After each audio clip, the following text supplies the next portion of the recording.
Greetings. Got a little bit of a blurb here about a little package with a bunch of little things in it. This is sent to me from Alex, an LGR viewer, and he also has his own YouTube channel, Bits and Bolts.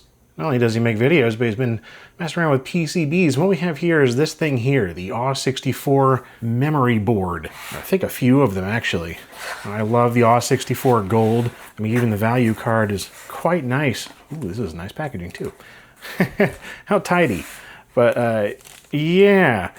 I love that card, or series of cards, and they're just wonderful to have for Windows 98 machines. Ooh, have some Dubai chocolate. I think he's German, but based in Dubai, so this is interesting. Pistachio kunafa chocolate cake bar. Dude, I am going to try that. But yeah, anyway, these cards are great, and something that I have never, ever seen is the memory expansion board for the AWE64. And well, looks like we have a few different options here. I think these are all variations. Yeah, let me look here. It's a proprietary memory upgrade module, 28 megs. Found the official documentation, including schematics, and decided to give recreating it a shot. And yeah, this is the result here, the MIDI Forge Symphony. Everything is open source. Love to see it. So I was really excited to take a look at least one of them.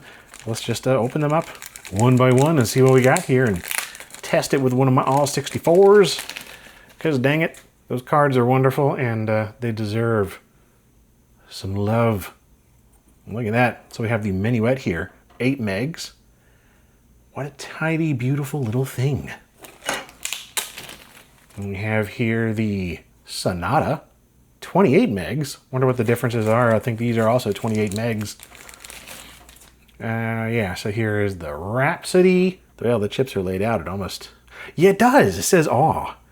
Oh, how cute. I genuinely love that. It spells out aw. Clever designs like that just make me happy. And then this one is smaller, so I guess it's not the Symphony one. Let's see what this is. Oh, it's a Pi? Okay.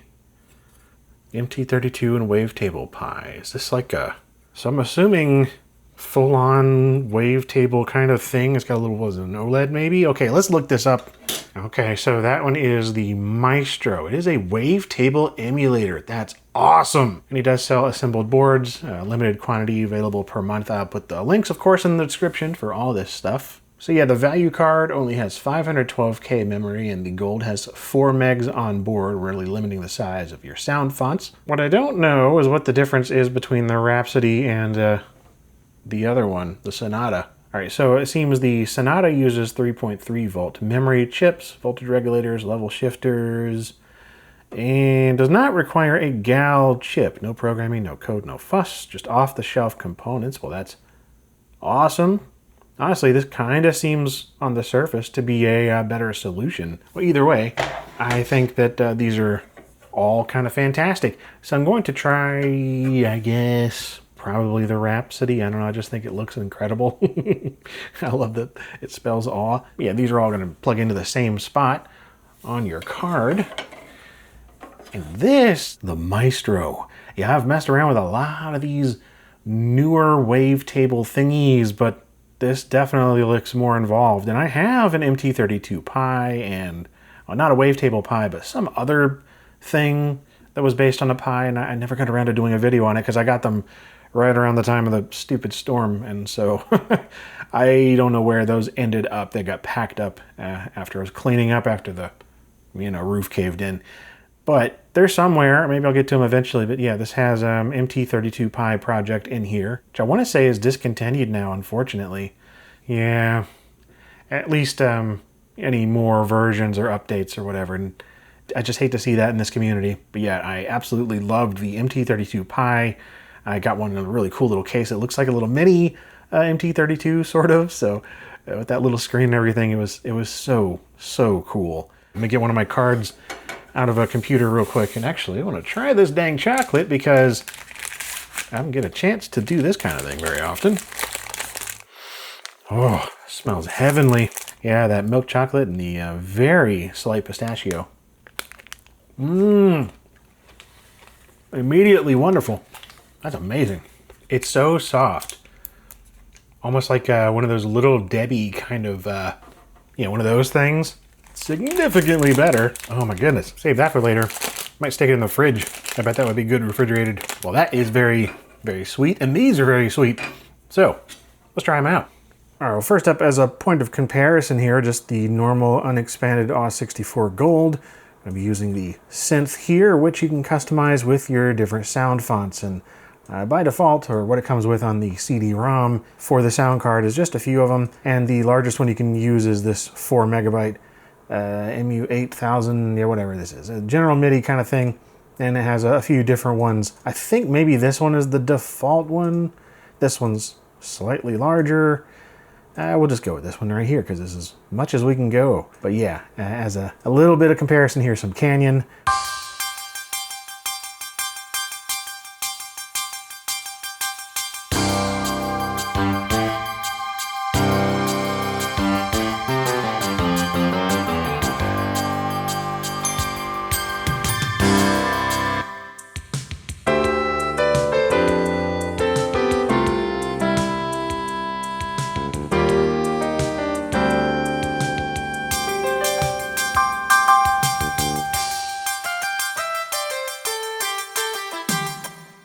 Right, so that is with the full 4 megabyte thing. Of course, I realized it had some reverb and chorus added, but it usually does. I think those are just on by default as well. But to have another quick comparison of like what you could go with instead of that, I guess we'll just do, what is this?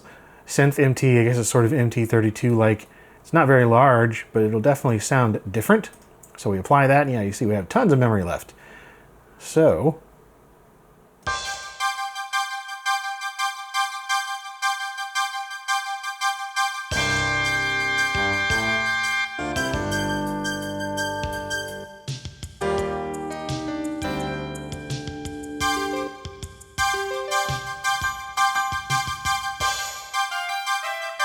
well, anyway, as you can tell, they changed the character of the sound quite a bit. We go back to that full 4 meg one, and we'll also play a Duke 3D grab bag because I want to. And of course, I'm going to play other tracks once we get the thing actually put in here and, you know, get some large Soundfont files that we can actually start using with the full 28 megs added on. But let's see, yeah, that one's fine. Apply that. It'll take a little bit longer.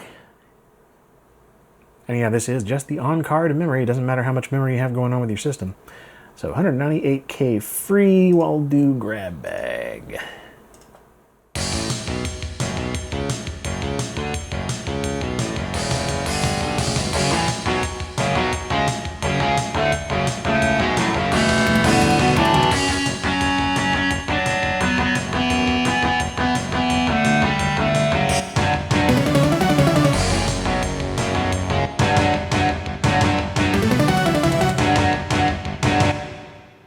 I mean, it's fine. I've never been a huge fan of any of these that the AWE64 Gold comes with.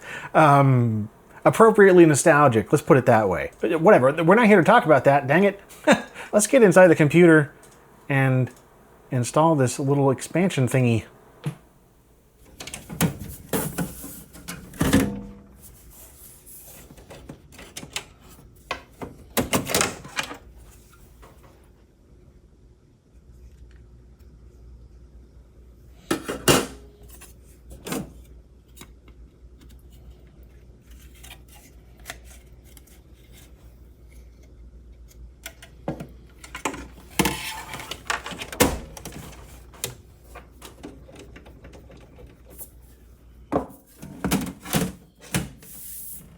Okay, we got that thing installed on the AWE64 Gold. Of course, it's not going to show up here, but what it does show up under is this right here. So you can see we have the full 28 megs, or 28,672 kilobytes, which is going to be important for choosing our different sound fonts and making sure we don't go over that.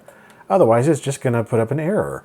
And yeah, another thing, it's just, I realized as I was putting it on there, those little connectors there are really quite small on all of these. They're smaller than the wavetable header. So, you know, I still want to take a look at this, the MIDI Forge, the MT32 kind of thing, but I'll do that in another video, and it probably deserves its own video anyway. It's got a lot of features, more so than we're looking at with these little wavetable. Well, not even wavetable, dang it. That's what they look like, but that's not what they are. These are memory add-ons only. And so, yeah, completely different connectors and everything. And I just realized for the first time that the AWE64 Gold doesn't even have a wavetable header. That's all that is for. Like in terms of that connector on there is that original Creative Memory Upgrade module. There isn't even a wavetable connector on the AWE64. I never thought to look it up or never realized. So anyway, these add memory to it so that you can swap out your sound fonts and get different things like that, but you're not going to be adding on, any of the other wavetable devices that you can get nowadays or back in the day or whatever. So yeah, let's just take a look at this thing. What we could do now, of course, is choose from any number of these sound fonts. I just got all these from archive.org, I think. There's just tons and tons of different things available for anything really that'll do MIDI and general MIDI stuff, and things that are not general MIDI compatible, just whatever, sound fonts. And they go way, way larger. Like some of these in here are 180 megs. They go even larger than that. But yeah, we can go up to probably right about here. Well, no, it's 28 something. So probably this one, unison.fsf. Yeah, let's just go for the largest one. Unison, yeah. 2925, I don't know about that. Actually, too big, isn't it? Well, maybe not. It took it, wow, okay. 201K free. Interesting, so yeah, it is right up to the edge there, 28,573. Cool. Well, guess we'll do just Canyon, why not?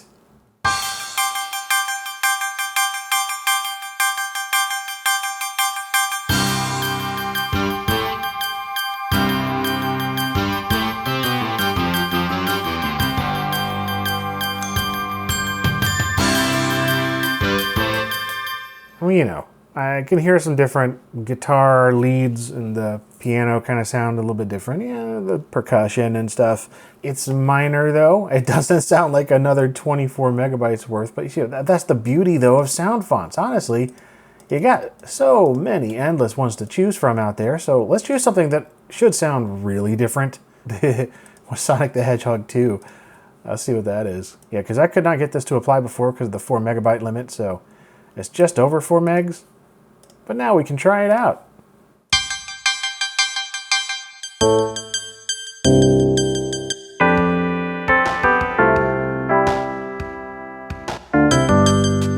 Maybe Canyon's not the best choice here. Let's try something else.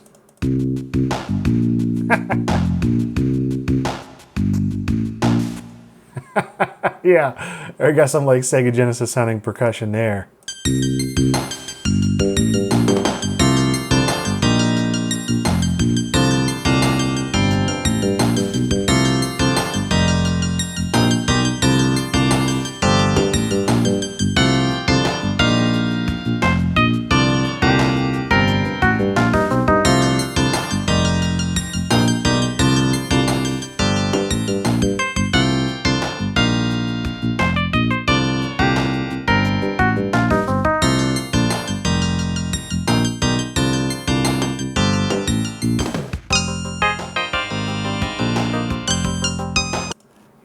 Really know what exactly that's supposed to be sampling, but there's a couple of recognizable Sonic 2 kind of sounds in there, specifically those drums, a couple of the synths, but yeah, what's another one that's kind of interesting? What is 8-bit SF?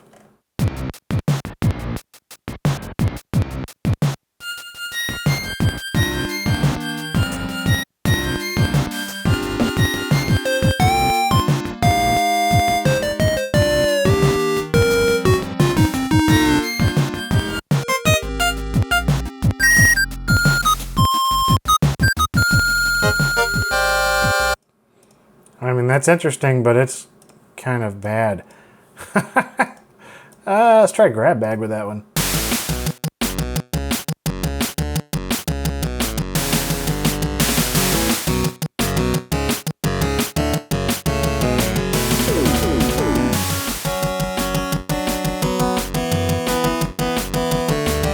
Now that one I actually like. See, it just depends on the MIDI you're playing, how these sound fonts are configured, I guess depending on the instruments and notes that are being used. Some are obviously going to mix together better than others. A lot of these are made for very specific use cases or to mimic a specific game or sound or mix of things. I don't know, that's just it's so interesting about sound fonts. Yeah, it's just some fun nonsense. I don't know what a lot of these are going to sound like. I wish I could try this one, the OPL3, but that's 128 megs. Anytime I mess around with these sound fonts, I always find myself somehow wanting even more RAM than I just added to the card. There's a Nintendo 64. It's not very big, but I can try it.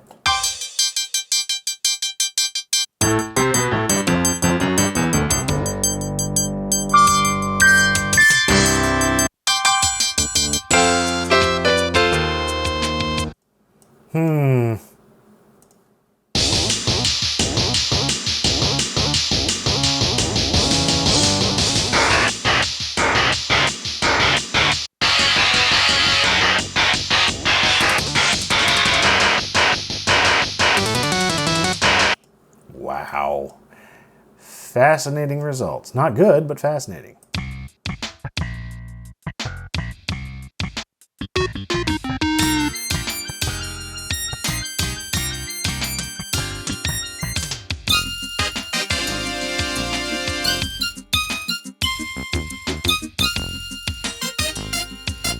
Yeah, I don't know what exact sound that was going for in 64 wise, but it is amusing. Let's see what else we got here.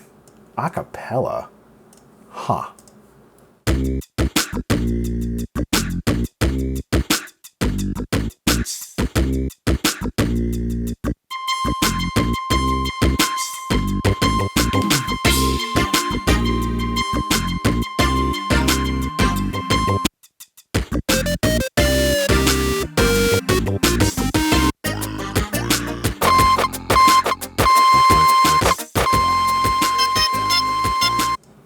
Why did that kind of go harder than I thought it would?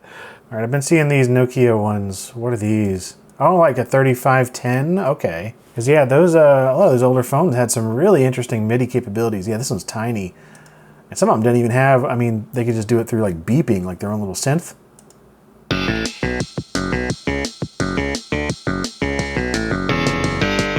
Yeah, it definitely sounds like an old cell phone.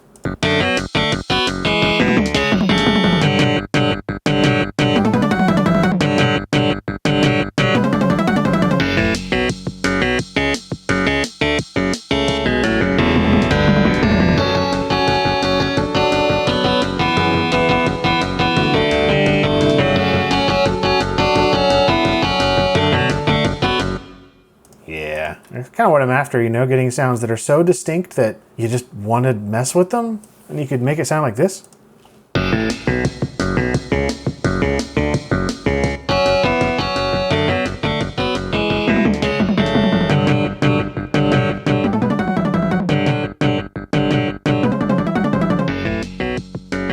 Well, anyway, kind of get the point, I guess.